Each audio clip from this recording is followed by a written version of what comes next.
책이 가득한 소설을 사랑하는 책방. 이곳은 낭만 서점입니다. 안녕하세요. 배우 김성현입니다. 네, 안녕하세요. 문학평론가 노태훈입니다. 저희가 오늘 소개할 작품, 어떤 작품이죠? 프랑스와즈 사강의 슬픔이여 안녕이라는 작품입니다. 이 작품은요, 아버지의 재혼이라는 사건 앞에서 자기 내면의 낯선 감정과 마주하게 된 10대 후반의 섬세한 심리를 더없이 치밀하고 감각적으로 그려낸 작품입니다.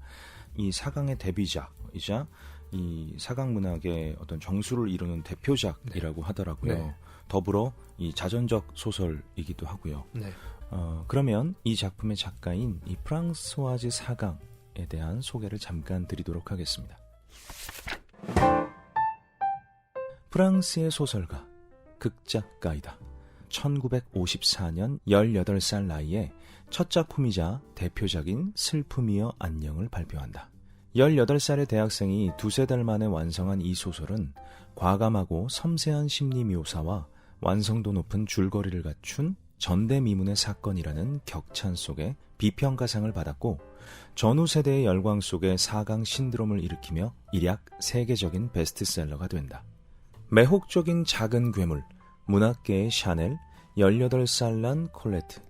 사강을 수식하는 수많은 문구에서 알 수 있듯 사강은 등장과 동시에 자유로운 성, 속도감과 우아함을 동시에 갖춘 문장의 아이콘으로 한 시대의 상징으로 떠오른다. 20세기를 열광시킨 이 작은 괴물은 말년까지도 쉼없이 작품 세계를 연마하며 열정적으로 창작 활동을 이어가는 한편, 속도와 알코올, 도박과 약물에 탐닉하는 자유분방한 삶으로도 유명세를 치른다.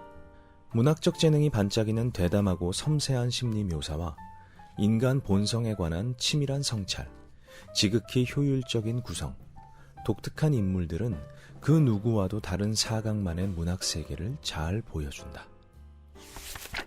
이 사강을 수식하는 키워드, 18살의 천재 작가, 문학계의 샤넬이라는 수식어가 있는데, 네. 평론가님께서 소개를 조금 해주시면 좋을 것 같습니다.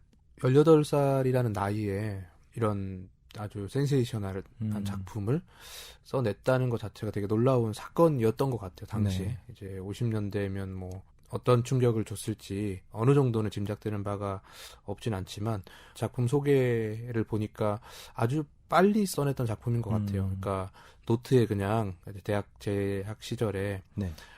두세 달 하루에 2시간씩 꾸준히 써가지고 작품을 만들었다고 하는데, 보통 능력은 사실 아니죠. 네, 작가가 특히나 첫 작품의 경우는 완성하기도 쉽지가 않고, 그리고 책을 이제 쓰고 나서 출판사에 보냈을 때도 아주 유명한 프랑스 출판사에서 단숨에 이제 계약을, 심지어 이제 사강이 제시한 인세보다 훨씬 더 2배를 더 높게 부르면서 네. 계약을 하자고 해서 이제 출간을 할 정도로 그렇게 눈에 띄는 아주 데뷔작이었던 것 같아요. 천재 작가라고 밖에는 사실 수식이 더 필요 없을 것 같은. 나를 줄곧 떠나지 않는 갑갑함과 아릿함. 이 낯선 감정에 나는 망설이다가 슬픔이라는 아름답고도 묵직한 이름을 붙인다. 이 감정이 어찌나 압도적이고 자기중심적인지 내가 줄곧 슬픔을 괜찮은 것으로 여겨왔다는 사실이 부끄럽게까지 느껴진다. 슬픔. 그것은 전에는 모르던 감정이다. 권태와 후회. 그보다 더 드물게 가책을 경험한 적은 있다. 하지만 오늘 무엇인가가 비단 망처럼 보드랍고 미묘하게 나를 덮어 다른 사람들과 분리시킨다. 그해 여름, 나는 17살이었고 완벽하게 행복했다. 이 세실과 아버지는 굉장히 자유분방한 사람들이잖아요. 그렇죠. 그리고 이제는 어떤 그들만의 어떤 이 울타리들이 굉장히 견고하게 형성이 되어 있는. 네. 세실은 이제 홀아버지이면서도 바람둥이인 아버지가 있습니다. 굉장히 부유한 경제적인 여건을 가지고 있는 아버지고, 그래서 그런지 너그럽고 또 굉장히 유쾌하고 딸과 격이 없이 스스럼 없이 아주 많은 대화를 나누는 아버지를 이제 세실은 굉장히 사랑하고 있죠.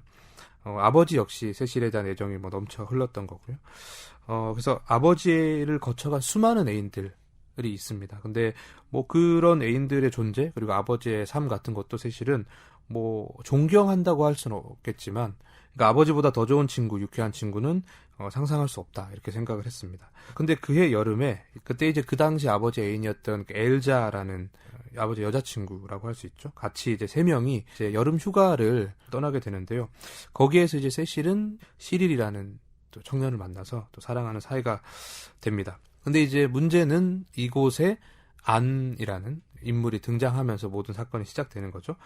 아주 지적이고 이성적이랄까요? 그리고 세련되고 고상한 여인이었던 안이 등장하면서 이 아버지가 흔들리게 되는 거죠. 이 두 여자, 같이 휴가를 떠나왔던 엘자와 이제 지금 여기에 방문한 안 둘 사이에서 갈등을 하던 아버지가 안에게로 이제 마음이 향해서 결국은 결혼을 선언하는 지경에 이릅니다. 그러니까 수많은 여자와 만나서 뭐 이렇게 즐기고 했지만 결혼이라는 선택을 하진 않았었는데 아버지가 이제 결혼을 하겠다고 대뜸 선언을 하는 바람에 이제 세실이 굉장히 많이 혼란에 빠지는 거죠. 그러니까 아버지의 삶을 좋아하고 자기도 그런 삶이 나쁘지 않다고 생각했는데 갑자기 안이라는 사람과 결혼한다고? 그러면 엘사는 어떻게 되는 거지? 이런 어떤 마음의 어떤 복잡한 갈등 같은 것들이 일어나고 결국은 안과의 결혼을 별로 탐탁지 않게 여기게 되죠, 세실이. 왜냐하면 이제 안이 세실에게 이렇게 계속 뭔가 일종의 간섭, 공부를 해야 된다, 이렇게 해라, 저렇게 해라, 뭐 이런